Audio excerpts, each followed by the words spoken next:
ইরানের ওপর যুক্তরাষ্ট্রের নতুন অর্থনৈতিক নিষেধাজ্ঞা, ব্যবসায়িক সম্পর্ক রাখা দেশগুলো নিষেধাজ্ঞার আওতায় থাকবে। দিল্লিতে আন্দোলনের ঘোষণা সিজেপির, প্রতিশ্রুতি বাস্তবায়ন না হওয়ায় 5 সেপ্টেম্বর পদযাত্রার ঘোষণা সংগঠনটির। স্বাগত বিশ্বযুগের সাথে আছি চৈতি সরওয়ার। শুনছিলেন শিরোনাম, এবারে বিস্তারিত। ইরানের বিরুদ্ধে সর্বাত্মক অর্থনৈতিক চাপ সৃষ্টির ঘোষণা দিয়েছে যুক্তরাষ্ট্র। সোমবার মার্কিন ট্রেজারি সেক্রেটারি স্কট বেসেন্ট জানান, ইরানের সাথে ব্যবসা করা দেশ ও প্রতিষ্ঠানগুলোকে নিষেধাজ্ঞার আওতায় আনা হবে। নতুন এই উদ্যোগের নাম দেওয়া হয়েছে অপারেশন ইকোনমিক আউটকাস্ট। তবে মার্কিন সিনেটের ক্রিস মার্ফি নতুন নিষেধাজ্ঞাকে ব্যর্থতার আড়ালে মরিয়া প্রচেষ্টা বলে সমালোচনা করেছেন। তিনি দাবি করেন, ইরানের সাথে যুদ্ধে যুক্তরাষ্ট্রের ব্যর্থতা ঢাকতেই এই পদক্ষেপ নেওয়া হয়েছে। এদিকে কাতার ও পাকিস্তানের মধ্যস্থতায় স্বাক্ষরিত সমঝোতার স্মারক মেনে চলতে যুক্তরাষ্ট্রের প্রতি আহ্বান জানিয়েছে ইরান।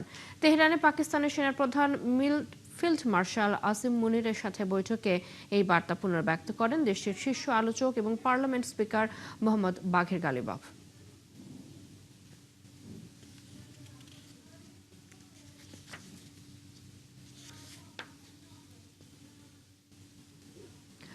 আফগানিস্তানে তালেবান ক্ষমতায় ফেরার 5 বছর পূর্ণ হয়েছে। শুরুতে পরিবর্তনের প্রতিশ্রুতি দিলেও নারীদের অধিকার, শিক্ষা, গণমাধ্যমের স্বাধীনতা এবং ব্যক্তি স্বাধীনতা নিয়ে দেশটির পরিস্থিতি এখনও আন্তর্জাতিক উদ্বেগের কেন্দ্রবিন্দু। বিবিসির 2 বছরের অনুসন্ধানে উঠে এসেছে তালেবান শাসনের অন্তরালের নানা বাস্তবতা, যেখানে রয়েছে নির্যাতনের শিকার নারীদের লড়াই এবং কঠোর সামাজিক নিয়ন্ত্রণের চিত্র। বিস্তারিত মনিরুজ্জামান বাবুর রিপোর্টে। আফগানিস্তানে তালেবান ক্ষমতায় ফেরার 5 বছর পরও দেশটির বাস্তব চিত্র নিয়ে উঠে এসেছে নতুন তথ্য। বিবিসির দীর্ঘ 2 বছরের অনুসন্ধানে দেখা গেছে, প্রশাসনের দৈনন্দিন কর্মকাণ্ডের আড়ালে এখনও কঠোর সামাজিক নিয়ন্ত্রণ, বিশেষ করে নারীদের অধিকার সংকোচনের নীতি বহাল রয়েছে। বিবিসির প্রতিবেদনে আরও উঠে এসেছে, তালেবান ক্ষমতায় এসে পরিবর্তনের প্রতিশ্রুতি দিলেও নারীদের শিক্ষা, কর্মসংস্থান ও চলাচলের উপর কঠোর বিধিনিষেধ এখনও বহাল রয়েছে। মেয়েদের মাধ্যমিক ও উচ্চশিক্ষা বন্ধ, অধিকাংশ সরকারি চাকরিতে নারীদের প্রবেশও নিষিদ্ধ। একসময়ে আত্মঘাতী হামলার পরিকল্পনায় যুক্ত থাকা তালেবান নেতা হাবিবুল্লাহ বদর এখন সরকারি দায়িত্বে রয়েছেন। অন্যদিকে তালেবান সরকারের মুখপাত্র জাবিউল্লাহ মুজাহিদ দাবি করেছেন, নারীদের অধিকার ও গণমাধ্যমের স্বাধীনতা ইসলামী শরিয়ার কাঠামোর মধ্যেই নিশ্চিত করা হচ্ছে। তবে আফগান সমাজের অনেকেই এই ব্যাখ্যায় সন্তুষ্ট নন। অন্যদিকে নারী অধিকার কর্মীরা বলছেন, শিক্ষিত নারী সমাজকে ভয় পেয়ে তালেবান এসব বিধিনিষেধ আরোপ করেছে। জাতিসংঘের তথ্য অনুযায়ী আফগানিস্তানের প্রায় 3/4 মানুষ এখনও মৌলিক চাহিদা পূরণে সংগ্রাম করছেন। দারিদ্র্য, বেকারত্ব ও অর্থনৈতিক সংকটের পাশাপাশি মানবাধিকার পরিস্থিতিও দেশটির বড় চ্যালেঞ্জ হয়ে রয়েছে। তালেবান সরকার নিজেদের শাসনকে স্থিতিশীল ও শরিয়া ভিত্তিক বলে দাবি করলেও বিবিসির এই অনুসন্ধান বলছে, আফগানিস্তানের সাধারণ মানুষের, বিশেষ করে নারীদের জীবনের স্বাধীনতা ও অধিকারের প্রশ্ন এখনো বড় অনিশ্চয়তার মধ্যেই রয়ে গেছে। মনিরুজ্জামান বাবু, ৭১। মুয়াম্মার গাদ্দাফির পতনের 15 বছর পরও বিভক্ত লিবিয়া। পূর্ব পশ্চিমের 2 প্রতিদ্বন্দ্বী প্রশাসন, আলাদা রাজনৈতিক কাঠামো আর নির্বাচন নিয়ে দীর্ঘ অচল অবস্থা। তবে এবার বদলাচ্ছে সমীকরণ। রাজনীতিতে ঐক্য না এলেও অর্থনীতি, তেল রপ্তানি এবং নিরাপত্তার কিছু ক্ষেত্রে সহযোগিতার পথ খুঁজছে দুই পক্ষ। তাহলে কি সংঘাত থেকে সমঝোতার দিকে এগোচ্ছে লিবিয়া? জানাচ্ছেন দেওয়ান মোবাশিরা হোসেন। 2011 সালে মুয়াম্মার গাদ্দাফির পতনের পর গণতন্ত্রের পথে যাত্রা শুরু করেছিল লিবিয়া।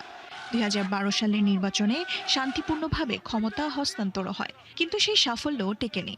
2014 সালের পর দেশটি কার্যত 2 ভাগে বিভক্ত হয়ে পড়ে, পশ্চিমে ট্রিপলি ভিত্তিক কর্তৃপক্ষ আর পূর্বে হাফতার সমর্থিত প্রশাসন। এরপর যুদ্ধ, রাজনৈতিক অচলাবস্থা আর বারবার ব্যর্থ নির্বাচন। 2021 সালে আব্দুল হামিদ দোবেইবার নেতৃত্বে অন্তর্বর্তী সরকার গঠিত হলেও নির্ধারিত নির্বাচন আর হয়নি। পূর্বাঞ্চলীয় পার্লামেন্ট পরে দোবেইবার সরকারের বিকল্প প্রশাসনকে সমর্থন করে। ফলে দুই পক্ষই নির্বাচন চাইলেও কে প্রার্থী হতে পারবেন, নির্বাচন কিভাবে হবে এবং নির্বাচিত সরকারের ক্ষমতা কতটুকু হবে, এসব নিয়েই শুরু হয় বিরোধ। তবে এবার অর্থনীতির জায়গায় কিছুটা বরফ গলছে। চলতি বছরের এপ্রিলে দুই প্রতিদ্বন্দ্বী আইনসভা এক দশকেরও বেশি সময় পর প্রথমবারের মতো প্রায় 190 বিলিয়ন দিনারের বাজেট অনুমোদনে একমত হয়। একই সময় পূর্ব ও পশ্চিম বাহিনী যুক্তরাষ্ট্রের নেতৃত্বাধীন সামরিক মহড়ায় একসঙ্গে প্রশিক্ষণ নেয়, যা বিরোধের মধ্যেও সহযোগিতার বিরল উদাহরণ। তবে সবচেয়ে বড় পরিবর্তনটি ঘটেছে তেল খাতে। অতীতে তেল ক্ষেত্র ও বন্দর অবরোধ করে একে অপরের ওপর চাপ তৈরি করেছে দুই পক্ষ। এতে লিবিয়ার অর্থনীতিতে বিপুল ক্ষতি হয়। কিন্তু এখন সেই অর্থনৈতিক যুদ্ধ অনেকটাই কমেছে। তেল রপ্তানি চালু রাখা এবং রাজস্ব ভাগাভাগির মতো বিষয়ে প্রতিদ্বন্দ্বীরাও খুঁজছে সমঝোতা। কিন্তু সংকট কাটেনি। বিদ্যুৎ বিভ্রাট, জ্বালানি সংকট, মুদ্রার দরপতন এবং চোরাচালান সাধারণ মানুষের জীবনকে কঠিন করে তুলছে। রাজনৈতিক বিভাজনের পাশাপাশি দুই শিবিরের ভেতরেও সহিংসতা দেখা যাচ্ছে। অর্থাৎ লিবিয়ায় এখনো কোনো রাজনৈতিক সমাধান হয়নি। তবে একটি পরিবর্তন স্পষ্ট। যেখানে একসময় প্রতিদ্বন্দ্বীরা যুদ্ধ করে নিজেদের দাবি আদায় করত, সেখানে এখন অর্থনীতি ও সম্পদ ভাগাভাগি নিয়ে দর কষাকষির চেষ্টা চলছে।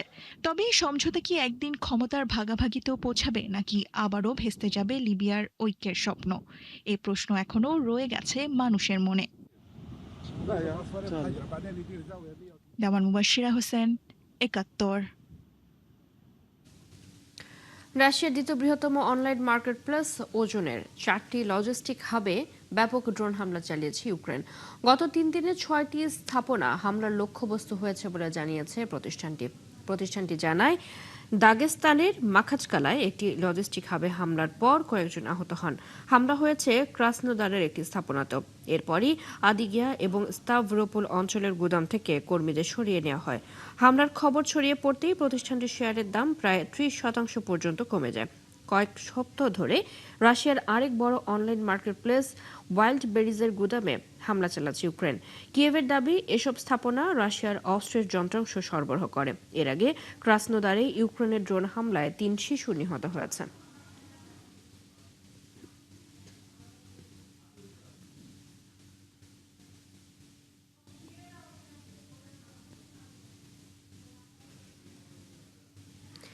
রাশিয়ার হুমকি উপেক্ষা করেই ইউক্রেনের পাশে থাকার অঙ্গীকার পুনর্ব্যক্ত করেছেন ব্রিটিশ প্রধানমন্ত্রী অ্যান্ডি বার্নহ্যাম। ক্ষমতা গ্রহণের পর প্রথম সরকারি সফরে কিয়েভে গিয়ে একথা জানান তিনি। পরে ইউক্রেনের প্রেসিডেন্ট ভলোদিমির জেলেনস্কির সাথে বৈঠক করেন বার্নহ্যাম। বৈঠকে রাশিয়ার ওপর অর্থনৈতিক চাপ বাড়ানোর কথা জানান তিনি। পাশাপাশি ইউক্রেনের আকাশ প্রতিরক্ষা জোরদারে নিজেদের মজুদ থেকে আরও অস্ত্র দেওয়ার আহ্বান জানান। এদিন ইউক্রেনকে স্কাল্প ক্ষেপণাস্ত্র তৈরির প্রযুক্তি দেওয়ার পরিকল্পনার কথাও জানান ব্রিটিশ প্রধানমন্ত্রী। তবে ব্রিটেনের এই সিদ্ধান্তে ক্ষুব্ধ মস্কো। ক্রেমলিনের মুখপাত্র দিমিত্রি পেসকভ বলেছেন, ক্ষেপণাস্ত্রের নকশা হস্তান্তর শান্তি প্রতিষ্ঠার পথে আরও বাধা তৈরি করবে। এসব ক্ষেপণাস্ত্র তৈরির স্থাপনা শনাক্ত করে ধ্বংস করার প্রস্তুতির কথাও জানিয়েছে রাশিয়া। নিট পরীক্ষার প্রশ্নপত্র ফাঁসের ঘটনায় সরকারের প্রতিশ্রুতি বাস্তবায়ন না করার অভিযোগ তুলে আবারও আন্দোলনে নামছে ভারতের ককরোচ জনতা পার্টি সিজেপি। আগামী 5 সেপ্টেম্বর ইন্ডিয়া গেট থেকে দিল্লি পুলিশের সদর দপ্তর পর্যন্ত শান্তিপূর্ণ পদযাত্রার ঘোষণা দিয়েছে সংগঠনটি। নিট পরীক্ষার প্রশ্নপত্র ফাঁসের প্রতিবাদে আন্দোলনের পর শিক্ষামন্ত্রী ধর্মেন্দ্র প্রধানের পদত্যাগ সহ কয়েকটি দাবি মেনে নেওয়ার আশ্বাস দেয় সরকার। এরপর গত মাসে কর্মসূচি স্থগিত করে সিজেপি। তবে 4 সপ্তাহ পর সরকার প্রতিশ্রুতি বাস্তবায়নে কাল ক্ষেপণ করছে অভিযোগ তুলে রাস্তায় নামার ঘোষণা দিয়েছে সংগঠনটি। সিজেপির দাবি, প্রশ্নপত্র ফাঁসের পর আত্মহত্যা করা নিজ পরীক্ষার্থীদের পরিবারকে ক্ষতিপূরণ এবং আন্দোলনকারীদের বিরুদ্ধে দায়ের হওয়া মামলা প্রত্যাহারের প্রতিশ্রুতি দিয়েছিল সরকার, কিন্তু এখনও এসব বিষয়ে কার্যকর পদক্ষেপ নেওয়া হয়নি।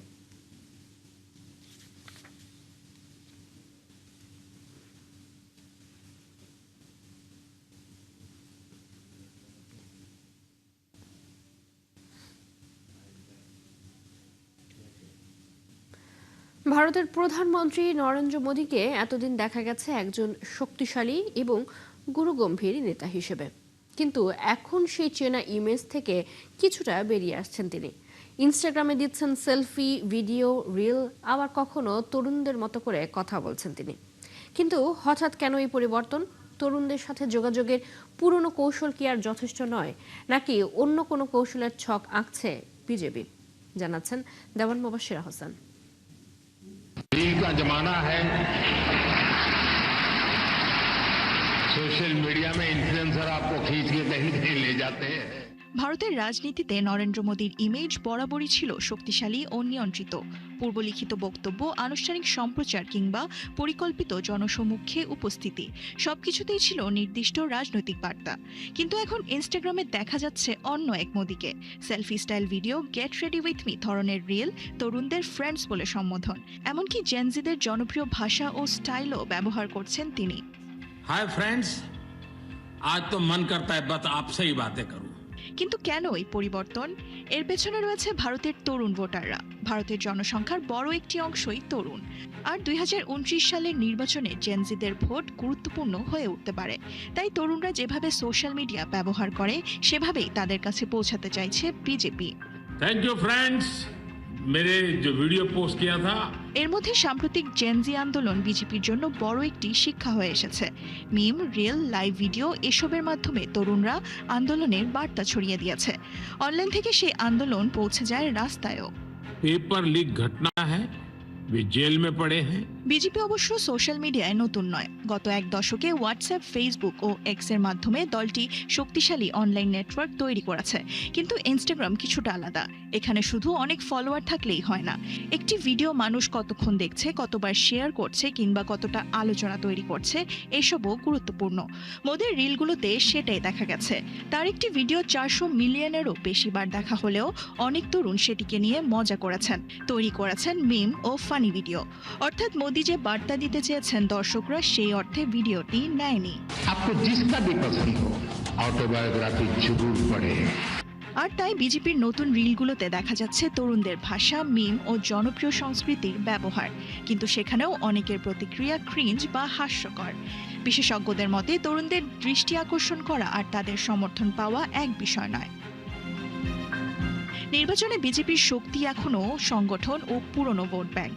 তবে ভবিষ্যতের রাজনীতিতে তরুণদের কাছে পৌঁছাতে হলে সোশ্যাল মিডিয়ার এই নতুন ভাষা বুঝতেই হবে। কেননা ইনস্টাগ্রামের যুগে শুধু নেতা কথা বলবেন এমন নয়, নেতার কথাকে তরুণরা কিভাবে নেবে, কিভাবে ব্যবহার করবে এবং কিভাবে ছড়িয়ে দেবে, সেটাও এখন রাজনীতির অংশ। দেওয়ান মুবাশশিরা হোসেন, 71। কুকি ও নাগাদ সম্প্রদায়ের মধ্যে সংঘর্ষে আবার উত্তপ্ত ভারতের মণিপুর রাজ্য। সোমবার সকালে সেনাপতি জেলায় দুই পক্ষের মধ্যে গোলাগুলি ও অগ্নিসংযোগের ঘটনা ঘটে। পরিস্থিতি সামাল দিতে গিয়ে আহত হন এক পুলিশ সদস্য। ভারতীয় সংবাদ মাধ্যমগুলো জানায়, সোমবার সকালে দুর্বৃত্তরা দুই ব্যক্তির বাড়িতে আগুন দেয়। এর মধ্যে একজন নাগা এবং অন্যজন কুকি সম্প্রদায়ের। এ ঘটনাকে কেন্দ্র করে সংঘর্ষে জড়িয়ে পড়ে দুই পক্ষ। শুরু হয় তীব্র গোলাগুলি। এক পর্যায়ে অগ্নিসংযোগ করে তারা। অবরোধ করেন ডিমাপুর থেকে ইম্ফলে যাওয়ার গুরুত্বপূর্ণ একটি সড়ক। পরিস্থিতি নিয়ন্ত্রণে আনতে অতিরিক্ত বাহিনী মোতায়েন করা হয়। এখন জেলায় থমথমে পরিস্থিতি বিরাজ করছে। 2023 সালের মে মাস থেকে কুকি ও মেইটে সংঘর্ষে মণিপুরে প্রায় 300 মানুষের প্রাণহানি ঘটে। এরপর থেকে প্রায়ই জাতিগত দ্বন্দ্বে জড়িয়ে পড়ে সেখানকার মানুষ।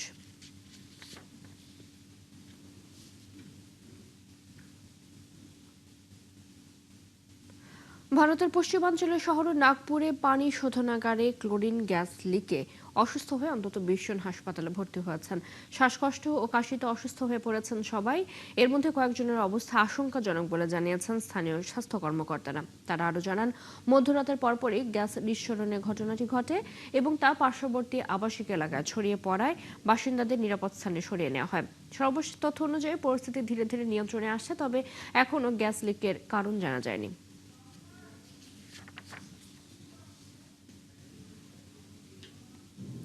কলকাতার মির্জা গালিব স্ট্রিটে আগুনে মৃত্যুর ঘটনার পর বদলে গেছে আবাসিক হোটেলগুলোর ছবি। পর্যাপ্ত অগ্নি নিরাপত্তা ব্যবস্থা না থাকায় মাত্র 48 ঘন্টায় 2 শতাধিক হোটেল ও 9টি রেস্তোরাঁ বন্ধের নির্দেশ দিয়েছে স্থানীয় প্রশাসন। এতে বিপাকে পড়েছেন বাংলাদেশি পর্যটকরা। অনেকে বাধ্য হয়ে দ্বিগুণ ভাড়া নিয়ে উঠছেন অন্য হোটেলে। অনেকে বাধ্য হয়ে নিচ্ছেন দেশে ফেরার প্রস্তুতি। কলকাতা থেকে সত্যজিৎ চক্রবর্তীর পাঠানো তথ্য ছবিতে ওরিসুল ইসলামের রিপোর্ট। মির্জা গালিব স্ট্রিটের শিখাইন হোটেলে আগুন লেগে 7 বাংলাদেশি সহ 9 জনের মৃত্যুর পর কঠোর অবস্থানে কলকাতা প্রশাসন। প্রায় প্রতিদিনই অভিযান চলছে হোটেল রেস্তোরাঁয়। অনিয়ম পেলেই করা হচ্ছে জরিমানা, প্রয়োজনে বন্ধ করে দেয়া হচ্ছে সেগুলো।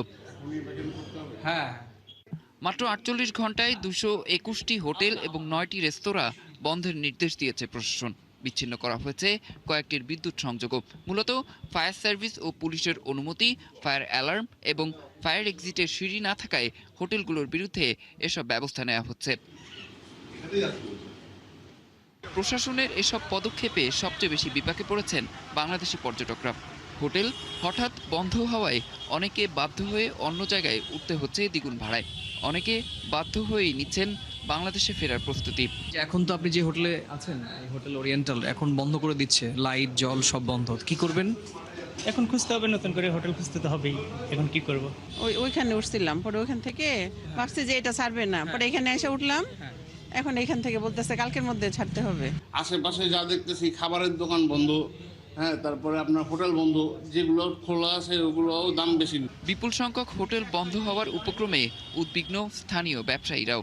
ভিসা জটিলতায় দীর্ঘদিন ব্যবসা মন্দার পর ঘুরে দাঁড়ানোর সময় এভাবে হোটেল বন্ধ হওয়ায় ক্ষতির আশঙ্কা করছেন তারা। বন্ধ না করে সমস্যা সমাধানে সময় দেওয়ার আহ্বান জানিয়েছেন হোটেল মালিকরা। কোনো রুম নেই কারো কাছে, একটু হোটেল খালি নেই, মানে কি সব বন্ধ হয়ে গেছে। ওই জন্য বাংলাদেশিরা এখানে পরেশান হচ্ছে। তবে পর্যটকদের নিরাপত্তা ইস্যুতে কোনো আপোষ করতে নারাজ কলকাতা প্রশাসন। অগ্নি নিরাপত্তা বিধি না মানা হোটেল ও রেস্তোরাঁর বিরুদ্ধে অভিযান অব্যাহত থাকবে বলেও হুঁশিয়ারি দিয়েছে তারা।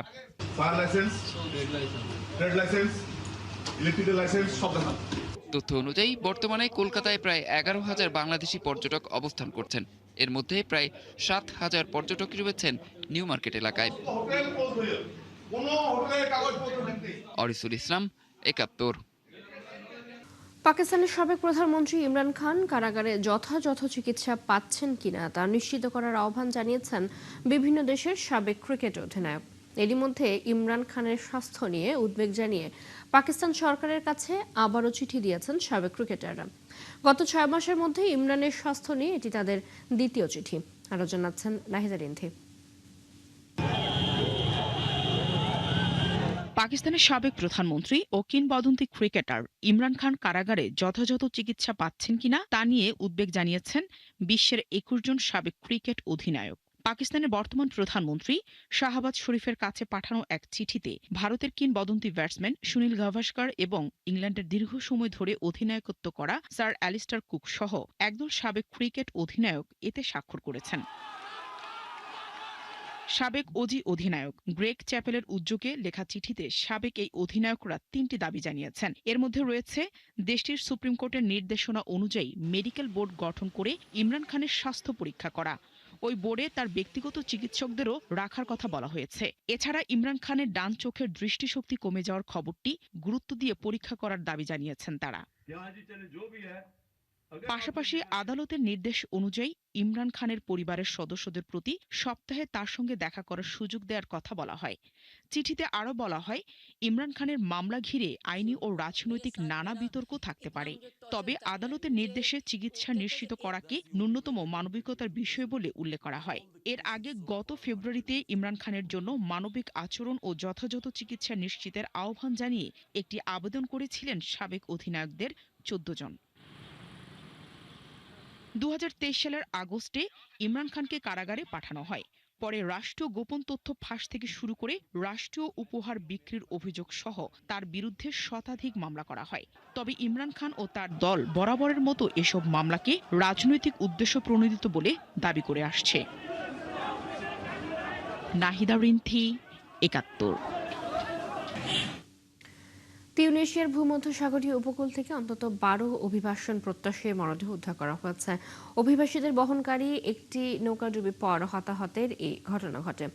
তিউনিসিয়ার ন্যাশনাল গার্ড বলছে 15 জন অভিবাসী নিয়ে ওই নৌকাটি গত শুক্রবার রাতে তিউনিসিয়ার উপকূল থেকে যাত্রা করে। যাত্রার পর দেশটির জার্সিস উপকূল থেকে 15 নটিক্যাল মাইল দূরে সমুদ্রে সেটি ডুবে যায়। খবর পেয়ে উদ্ধার অভিযানে যায় ন্যাশনাল গার্ড। প্রথমে 3 জনের মৃতদেহ উদ্ধার করে, পরে আরও 9 জনের মরদেহ উদ্ধার করা হয়। এই ঘটনায় এক অভিবাসীকে জীবিত উদ্ধার করেছে দেশটির ন্যাশনাল গার্ড। এদিকে নিখোঁজ 2 জনের সন্ধানে অভিযান চলছে বলে জানিয়েছে সংস্থাটি।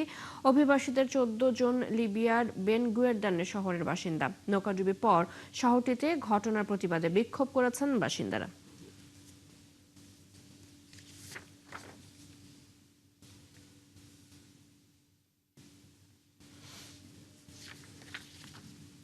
এই ছিল এখনকার আয়োজনে। বিশ্বের নতুন নতুন খবর এবং বিশ্লেষণ নিয়ে পরবর্তী বিশ্বযোগ আবারও হাজির হবে দুপুর 1টায়।